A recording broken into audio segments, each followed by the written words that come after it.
Hey everyone, and welcome back to Chawk-N-Talk. I'm the Chicken Hawk, and I'm here trying to get my heart prepared for Christmas. By the way, how are you doing? How are you coming along in your preparation for Christmas? Are you ready to celebrate the birth of Jesus? It's only a few more days away, and I'm getting excited. So, let's continue our journey.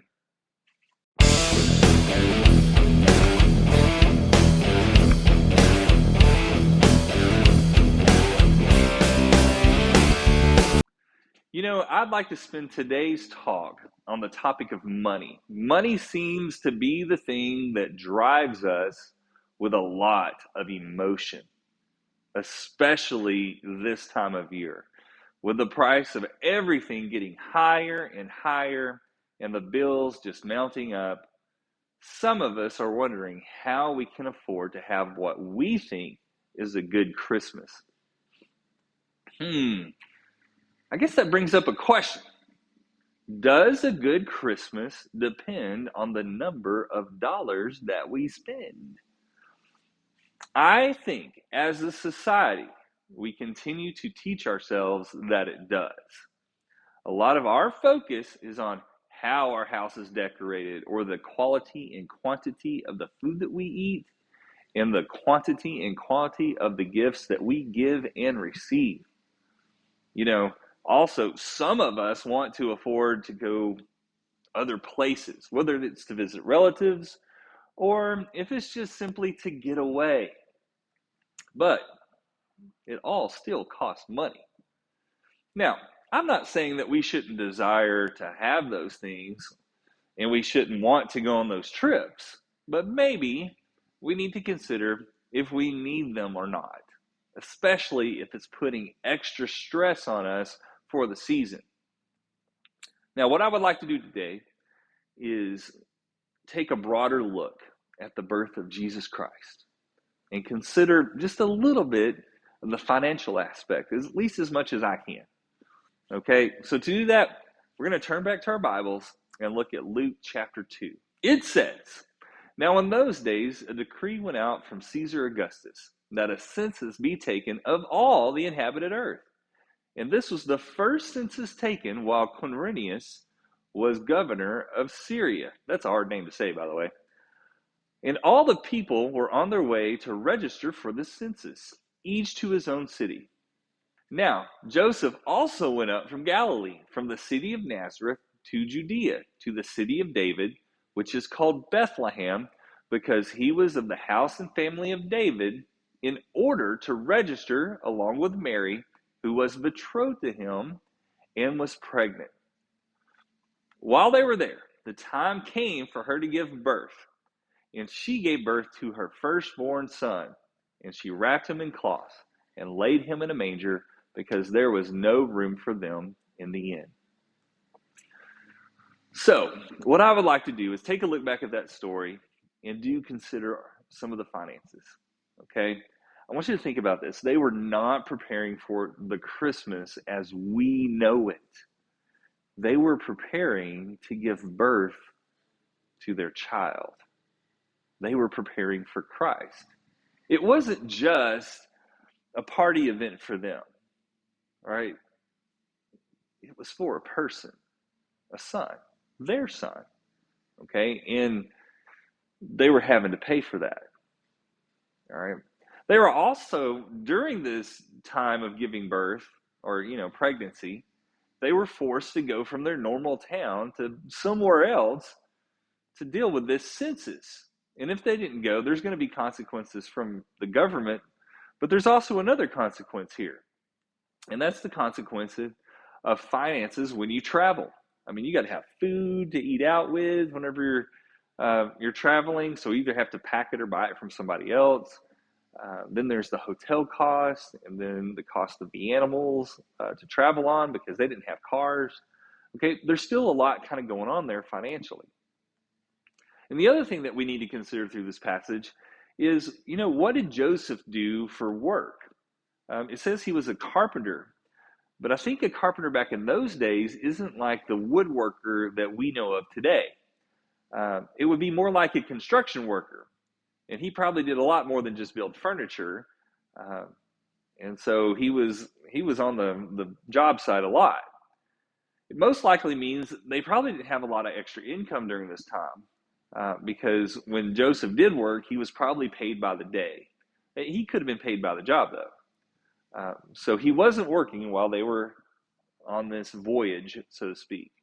Another thing I'd like us to consider is when we talk about hotel rooms, we're also talking about this big event. It's not like just a few people are going to register for this census. Everybody is. Everybody's traveling all over the place. Okay. So they probably had a lot of difficulty finding a place to stay. Um, it's kind of like trying to find a hotel, last minute when there's a big game going on in the city or a big event that you want to go to and everybody wants to go to it.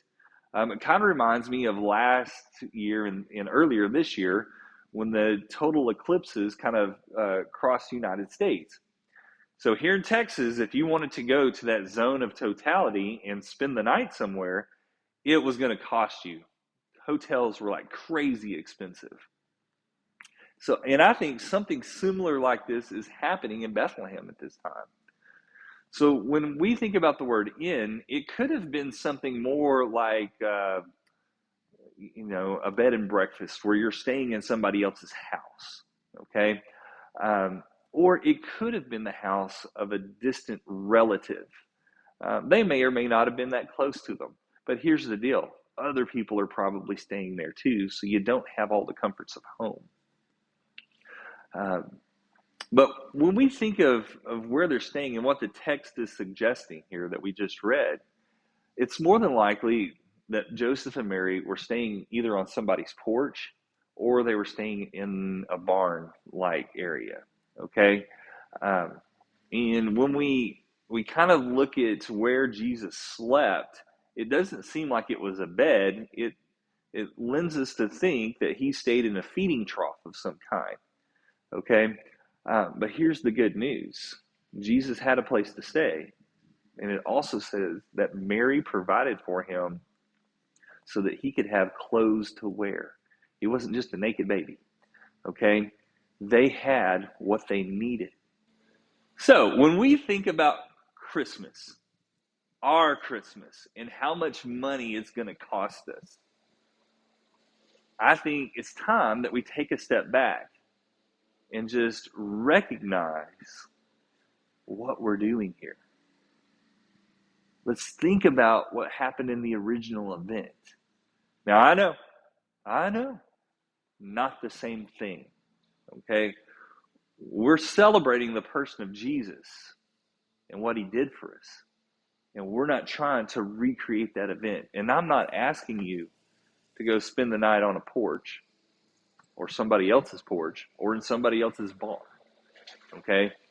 I think what I'm trying to do here is to get ourselves to ask the question, do we need all of that extra stuff that puts extra stress on us and extra burden to our lives, so that we can have the fun, old-fashioned family Christmas that Clark W. Griswold dreamt about, okay? In fact, I think Jesus wants us to think about this another way. Let's consider something he said later in his life. It says, "Come to me, all who are weary and burdened, and I will give you rest. Take my yoke upon you and learn from me, for I am gentle and humble in heart. And you will find rest for your souls, for my yoke is comfortable and my burden is light."